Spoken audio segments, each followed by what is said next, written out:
வணக்கம் நண்பர்களே. விஜய்க்கு ஆதரவு தரணும் அப்படின்னு அதிமுக ஒரு கலகமே வெடிச்சிருச்சு. விஜய்க்கு ஆதரவு தரதுக்கு காங்கிரஸ் ரெடி ஆயிருச்சு. திமுகவுக்கு டாட்டா காட்டி விஜயோட போயிருச்சு. அவங்களுக்கு மினிஸ்டர் பதவியும் உண்டா. அடுத்த நாடாளுமன்ற தேர்தல், அப்புறம் வருகின்ற உள்ளாட்சி தேர்தல் எல்லாத்திலையும் கூட்டணி உண்டா. இப்படியும் காங்கிரஸ் இருக்குமா அப்படின்னு யாருமே எதிர்பார்க்கவே இல்லை. எல்லாம் நேரம்னு சொல்லுவாங்க இல்லையா. நேரங்கிறது என்னன்னா விஜய்க்கு பெரும்பான்மை இல்லாத இந்த காலகட்டம். அந்த காலகட்டத்துல காங்கிரஸோடைய அந்த எம்எல்ஏக்களே ரொம்ப ரொம்ப அவசியமானவங்களா தெரிஞ்சிட்டாங்க. அதுக்கப்புறம் விஜய்க்கு ஆதரவு கொடுத்தே தீர்வுன்னு சொல்லி அடம் பிடிக்கிறாங்க அதிமுக நிறைய பேர். எடப்பாடி கொஞ்சம் தள்ளி போடலாமே நினைச்சாங்களாம். முடியவே முடியாது அப்படின்னு சிவி சண்முகம் உறுதியா நின்றாராம். சிவி சண்முகம் எப்படியும் அதிமுகவை தாவேக்காவோட இணைச்சு, அதாவது கூட்டணி அமைச்சு அமைச்சராகணும்னு நினைக்கிறாராம். இதுல எஸ்பி வேலுமணிக்கு முக்கியமான ரோல் கிடைக்குமா? எவ்வளவு அனுபவங்க, அமைச்சரா இருந்து அவங்க இல்லாத அனுபவங்களா இப்போ தாவேக்காவோட இணைந்து விஜயோடைய அமைச்சரவையில கீழே வேலை பார்த்து எப்படியாவது தமிழ்நாட்டு மக்களுக்கு நல்லா சேவை செய்யணும்னு நினைக்கிறாங்க. அதனால அதிமுகவே கூட்டணி அமைத்து அமைச்சர் பதவிகளை வாங்கினால் என்ன நினைக்கிறாங்க. எடப்பாடி பழனிசாமி ஒரு பெரிய கட்ட போடுறாராம். அவரு எதிர்கட்சி தலைவரா இருந்தவர், அதற்கும் மேல முதலமைச்சரா இருந்தவர், முன்னாள் முதலமைச்சர். அவரு போய் விஜய் கிட்ட நின்றுட்டு ஐயா அப்படின்னு அமைச்சர் பதவிக்கு நிப்பாரா? வேண்டாம், தகுதிக்கு ஏற்றதல்லன்னு சொல்றாராம். அதெல்லாம் முடியாது, போயே தீரும் சொல்லி அடம் பிடிக்கிறாங்களாம் மற்றவங்கெல்லாம். ஒரு வேளை எடப்பாடி பழனிசாமி இறங்கி வரல அப்படின்னா கட்சியை கர் ரெண்டா உடைக்க தயாரா இருக்காங்களாம். கிட்டத்தட்ட 32-35 பேர் இப்பவே டிக்கெட் ரெடியா வச்சுட்டு போக தயாரா இருக்காங்களாம். நாங்கள் தான் உண்மையான அதிமுக, இது எல்லாருமே சொல்றவங்க தானே. அதனால விஜய் தரப்புல காத்திருக்காங்களா இந்த அதிமுக என்ன பண்ணும், ரொம்ப வாப்ளிங்கா இருக்கே, என்ன பண்றதுல ரொம்ப ஆச்சரியமா இருக்காங்களாம். ஆனா இந்த சமயத்துல தான் எப்படியாவது இதை பயன்படுத்திக்கிட்டு அவங்கள உள்ள கொண்டு வரலாம். ஆளுக்கு ஒன்னு ரெண்டு அமைச்சர் பதவி கொடுத்தா போதும்னு நினைக்கிறாரு விஜய். ஆனா விஜய் கிட்ட போனா பழைய அதிமுக அமைச்சரவையில் இருந்த மாதிரி ரொம்ப பசையெல்லாம் பார்க்க முடியாதுன்னு தெரியும். இருந்தாலும் பரவாயில்லைங்க, கடந்த காலத்துல நம்ம எவ்வளோ பெரிய வரலாறை வச்சிருக்கோம். இப்ப இருக்கிற வரலாறாவது கொஞ்சம் கிளீன் ஷீட்டா இருக்கணும் அப்படின்னு நினைக்கிறாங்களாம். விஜய் அவ்வளவு சீக்கிரம் இடம் போட முடியாதுங்க, ரொம்ப சைலண்டா இருப்பாரு, எல்லாத்தையும் புரிஞ்சுக்குவாரு. ஒருவேளை இவர்கள் கொஞ்சம் என்னாவது அப்படி இப்படி போனாங்க அப்படின்னா விஜய் சாட்டைய சுழற்றுவாரு. ஏன்னா விஜய் சாட்டை சுழற்றி ரொம்ப ரொம்ப பார்த்திருக்கிறாரு. பரவாயில்ல, நம்ம கடந்த காலமா இருக்கட்டும், புது காலமா இருக்கட்டும் அப்படின்னு போக நினைக்கிறாங்களாம். உள்ள எடப்பாடி வீட்டுக்குள்ள அந்த அளவுக்கு பேச்சுவார்த்தை நடந்துட்டு இருக்கான். யாருக்குள்ள? கட்சிக்குள்ளேயே பேச்சுவார்த்தை.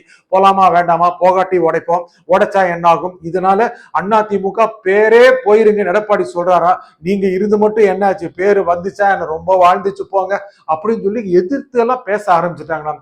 என்ன நம்ம கட்சிக்காரங்க நம்மளே எதிர்த்து பேசுறாங்களா? பின்ன என்னங்க, கொள்கை பார்த்து வந்தவங்களா, எப்படி வந்தாங்கன்னு எல்லாருக்குமே தெரியும் அல்லவா. அப்படி இருக்கிற சூழ்நிலையில எடப்பாடி கூட சேர்ந்து போயிடலாமான்னு நினைக்கிறாங்க. எடப்பாடி கூட இந்த மாதிரி அட்வைஸ் பண்றாங்களா, எடப்பாடி கட்சி உடைச்சான்னு. இப்படி எல்லாம் ஒரு நிலைமை அதிமுகவுக்கு வந்து விட்டது. இதற்கு எடப்பாடி தான் காரணம். விஜயை மையமாக வைத்து அதிமுக உடைய காத்திருக்கிறது. ஒருவேளை முழுமையாக விஜய் கூட்டணியில் அதிமுக இணைந்தால் அதிமுகவுடைய மதிப்பு குறைந்துவிடும். இப்போ மட்டும் ரொம்ப வாழுதான் கேட்காதீங்க. அவர்களுக்கு என்று இருக்கின்ற நிச்சயமாக வாக்கு வங்கி இருக்கிறது. அது வன்னியர் கொங்கு வேளர் சமூகத்துடைய முக்கியமான வாக்கு வங்கியாக இருக்கிறது. அதிமுக உயிர்ப்பித்து வந்தால் நிச்சயமாக மற்ற இடங்களிலும் இருக்கு. இரட்டைலைக்கு நிச்சயமாக ஒரு வேல்யூ இருக்கிறது, அதெல்லாம் மறுக்க முடியாது. அதை போய் விஜய் கிட்ட அடகு வைக்கிறீங்களே அப்படின்னு அதிமுக சில அடிப்படைவாதிகள் ரொம்ப வருத்தப்படுறாங்களா. என்னங்க, 5 வருஷம் ஆச்சு அமைச்சர் பதவியை பார்த்து, இப்ப அதை போகும் விடலாமா அப்படின்னு இன்னும் மற்ற சாரார் ரொம்ப அடம் பிடிக்கிறாங்களாம். இந்த சூழ்நிலை ஒருவேளை அதிமுகவை சேர்த்து கொண்டால், ஏற்கனவே ஊழல் கட்சி நாம் சொன்ன அதிமுகவை சேர்த்து கொண்டால் தாவேக்காவுடைய விஜயோடைய மதிப்பு என்ன ஆகுறது அப்படின்னு விஜய் கிட்ட கேட்க ஆசைப்படுறாங்களா அவங்க கட்சிக்காரங்க. அதுல தாவேக்காரங்க அதெல்லாம் கேட்க முடியாதுங்க. முதலமைச்சராக போறவர்கிட்ட இதெல்லாம் அவர் கேட்க முடியுமா? யாரை எந்த அளவுக்கு வைக்கணும் அப்படின்னு விஜய்க்கு நல்லாவே தெரியும். ஆனா இதுல என்னன்னா திமுக அப்பரன் எடுத்துரும் பாருங்க. எல்லாம் ஒண்ணு சேர்ந்தாங்க.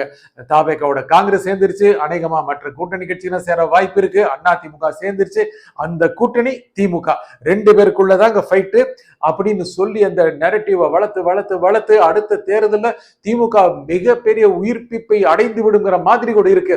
அதெல்லாம் வரும்போது பார்த்துக்கலாம் அப்படின்னு விஜய் நினைக்கிறாராம்.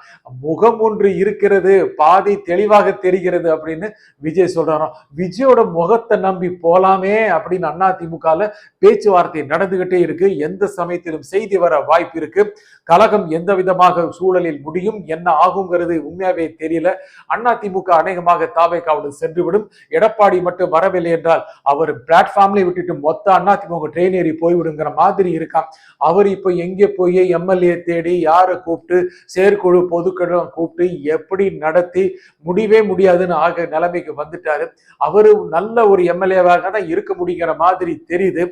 அதிமுக காரங்க இனி பொறுப்பதற்கு தயாராக இல்லை.